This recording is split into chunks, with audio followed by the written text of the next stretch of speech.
आकाशवाणी नागपूर हेमांगी कुलकर्णी आपल्याला ठळक बातम्या देत आहे. IT आणि AI सह गेमिंग देखील मोठ्या प्रमाणात लोकप्रिय होत असून या क्षेत्राचा विस्तार होतो आहे. यातून मूल्यवर्धनासह रोजगार निर्मिती देखील होत असून त्यामुळे या क्षेत्रात देखील नवनवीन संधी शोधणं आवश्यक असल्याचं मत मुख्यमंत्री देवेंद्र फडणवीस यांनी व्यक्त केलं.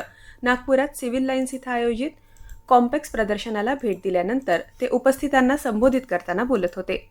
नागपूरकरांचं आराध्य दैवत तसंच प्राचीन मंदिरांपैकी एक अशी ओळख असलेल्या गणेश टेकडी इथं आज तिळी चतुर्थी साजरी केली जाते आहे.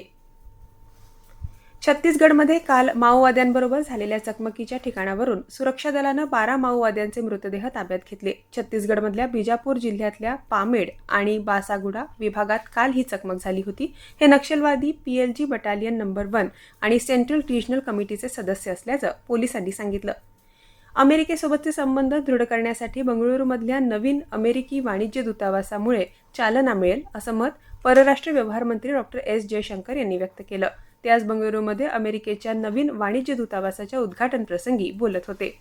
विदर्भात सर्वात कमी किमान तापमान गडचिरोली जिल्ह्यात 14.6 इतकं नोंदवण्यात आलं असून त्यापाठोपाठ अकोला इथं 16.2 तर गोंदिया इथं 16.8 इतक्या किमान तापमानाची नोंद झाली.